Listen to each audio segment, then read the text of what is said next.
আগামী নির্বাচন কবে হবে। 2 নম্বর প্রশ্ন হচ্ছে সেই নির্বাচনে কি সকল রাজনৈতিক দল অংশ নিতে পারবে।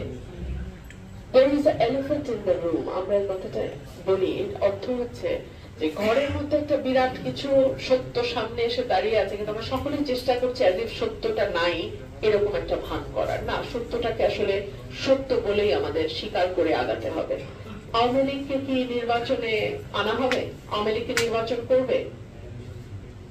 কারণ আমরা দেখতে পাচ্ছি একটা বড় অংশ যারা এই গণ অভ্যুত্থানের স্টেক হোল্ডার, তারা কিন্তু চাইছে না যে আওয়ামী লীগ নির্বাচন করুক। তারা বলছে সকল বিচার শেষ করে নির্বাচন হবে।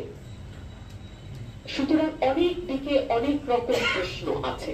আবার আওয়ামী লীগকে ছাড়া নির্বাচন করলে আমরা শুধু আজকে আর কালকে ভাবলে তো হবে না। আজ থেকে 10 বছর পরে কি হবে, 20 বছর পরে কি হবে, 50 বছর পরে এই নির্বাচনগুলোকে কিভাবে দেখা হবে।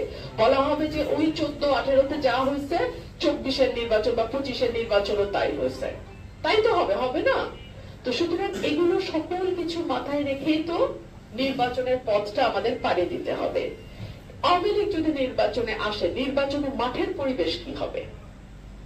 একটা কি মারামারি রক্তপাতের দিকে বাংলাদেশ যাবে? সুতরাং এই প্রশ্নগুলো আমি মনে করি সকলের মনে আছে, কিন্তু কেউ মুখে বলছে না। দয়া করে প্রশ্নগুলো নিয়ে আলাপ আলোচনা হওয়া উচিত এবং এই প্রশ্নগুলোর সুরাহা বা সমাধান আলাপ আলোচনার মধ্যে দিয়েই হওয়া উচিত। আর রাজনীতিতে ডেফিনেটলি যতটুকু ডিজাস্টার হওয়ার কথা ছিল হাসিনা পতনের পরে, এমনকি হাসিনারা ক্ষমতায় থাকার সময় নিজেরাই বলতো আমরা চলে গেলে লক্ষ লক্ষ মানুষ মারা যাবে, হাজার হাজার আওয়ামী লীগের কর্মীকে মেরে ফেলা হবে, বাংলাদেশের মানুষ কিন্তু যথেষ্ট ধৈর্যের পরিচয় দিয়েছে। বাংলাদেশের মানুষ কিন্তু সেইভাবে, যেইভাবে ওবায়দুল কাদের বলতো যে কাউকে খুঁজে পাওয়া যাবে না, সবাইকে মেরে ফেলবে, সেরকম অবস্থা বাংলাদেশে হয় নাই।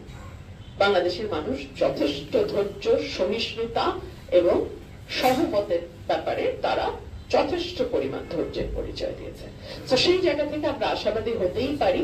তবে এইটুকুই বলবো যে একটা বিভাজনের রাজনীতি, একটা নির্মূলের রাজনীতির মধ্যে বাংলাদেশ গত 15 বছর ছিল।